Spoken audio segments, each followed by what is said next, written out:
Everyone loves a good betrayal story, except those being betrayed, but as comic book readers we are almost used to it at this point. The best ones are the ones you don't see coming, so it goes without saying, but I'll say it anyways, spoilers lay ahead, dear friends, as we at Top 10 Nerd are about to talk about the top 10 unexpected superhero betrayals. Number 10, Batman.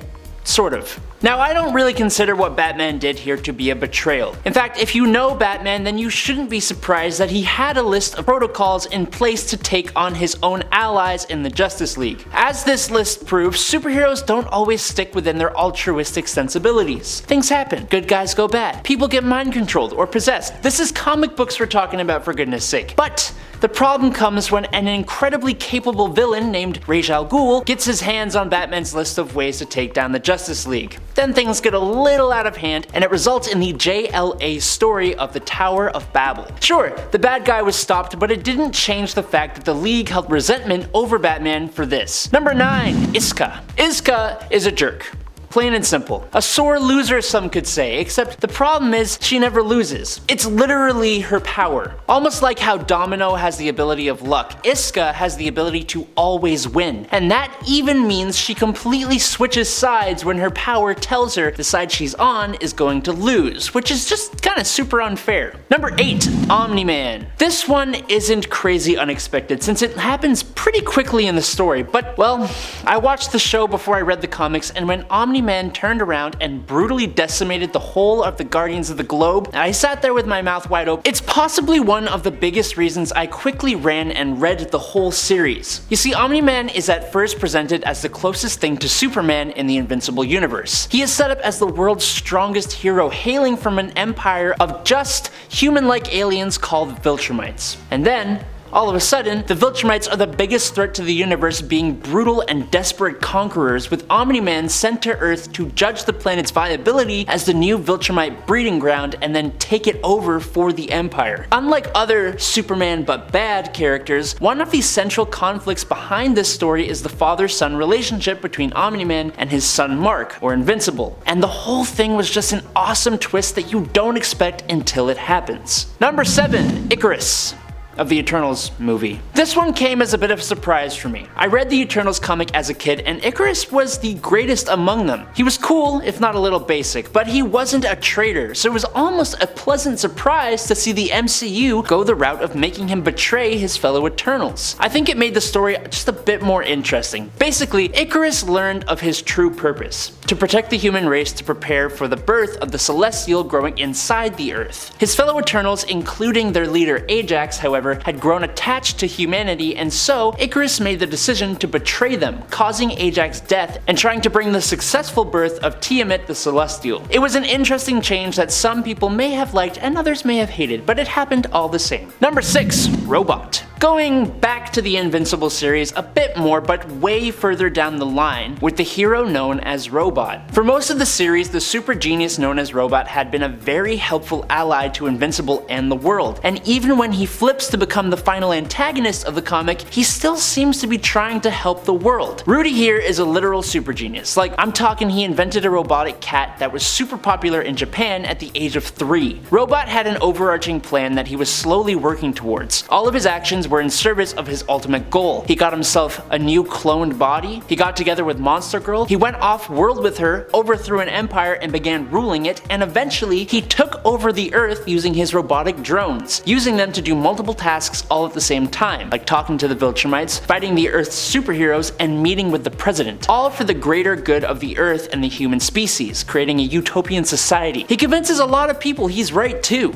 Number 5, Terra of the Teen Titans. The Judas Contract is definitely the most popular and definitive new Teen Titans story to date, and it includes a gutting betrayal that I would be remiss to not talk about. In New Teen Titans number 26, we are introduced to Terra Markov, who was a young girl who joined the team. Now it turns out that Terra had actually infiltrated the team following orders from none other than their nemesis, Deathstroke the Terminator. Terra, being brainwashed, dismantled the team from the inside, and it completely wrecked the Titans.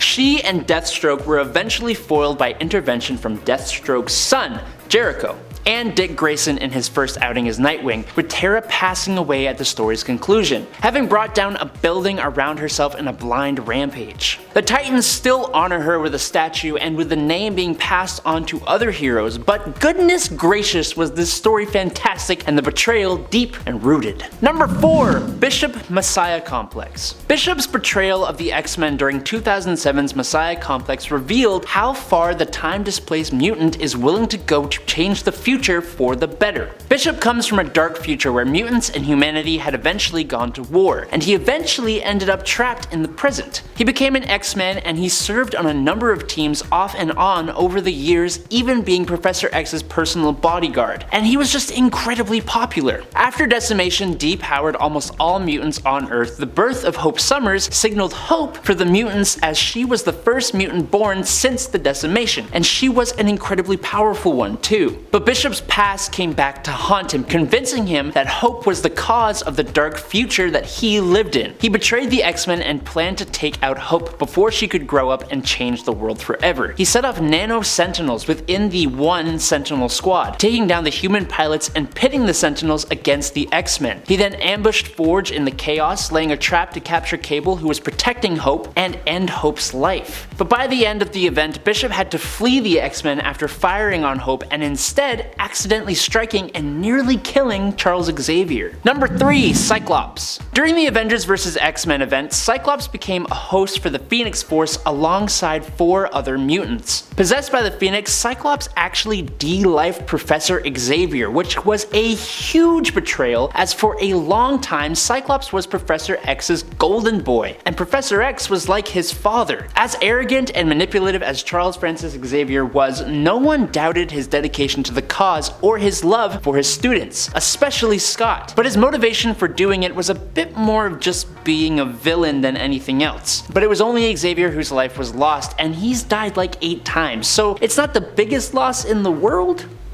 Afterwards though, Cyclops adopted a more revolutionary attitude, leading a rebellious team of X-Men and creating some way more compelling X-Men stories to boot. Number 2. Hal Jordan. Going with the theme of characters who are possessed or mind controlled to make them switch up their morals and ways of thinking, Hal Jordan's turn to the dark side is probably one of the most famous of those. Hal Jordan was probably the greatest Green Lantern, according to the comics at least, but in the 90s that changed. After the death of Superman and the subsequent reign of the Supermen, Coast City, Hal Jordan's home, was destroyed. This completely changed the Lantern, and he even tried using his power ring to try and revive the city, which was against the rules. When the Guardians of the Universe tried to stop him, he snapped. He went off the handle, ending the lives of every Green Lantern and snapping Sinestro's neck. Hal named himself Parallax, and he became a threat to the whole DC universe for like a decade before sacrificing himself. Hal eventually did come back in 2004's Green Lantern Rebirth, with Parallax being retconned as the primal entity of fear that was trapped in the central power battery and eventually corrupted Hal. And in at number 1 is Captain America in Secret Empire. To call this betrayal, the one within the Secret Empire storyline, controversial would be a bit of an understatement. The reveal of Captain America as a longtime Hydra agent completely took readers by surprise, and even a bit of anger. His vast history of being the one to do the right thing suddenly meant very little. It even caused Marvel to be like, hold up, we were just kidding, he was manipulated by the Cosmic Cube, don't worry, it's all good. So basically, what happened is that Steve Rogers revealed himself as a Hydra defector. He allied himself with a new Madam Hydra, took advantage of a global catastrophe to seize control of the world's governments, and helped Hydra make its move. Hydra, who had seriously infiltrated S.H.I.E.L.D., began assuming control of key locations and executing any who stood in their way, including Cap personally taking out Rick Jones. A shot that left fans and characters alike reeling and shocked. It was not a great time, but it did lead to the awesome Hydra had infiltrated S.H.I.E.L.D. thing in the MCU's Winter Soldier movie, so not a complete loss. There it is! 10 unexpected superhero betrayals! Can you see the future? Did you expect any of these? Are there other betrayals I missed that took you by surprise? Let me know in the comments, and don't forget to like and subscribe here at Top 10 Nerd while you're at it. I've been your host, Adam Andrews. Find my socials down below, and until next time, thanks for watching, and peace out, nerds!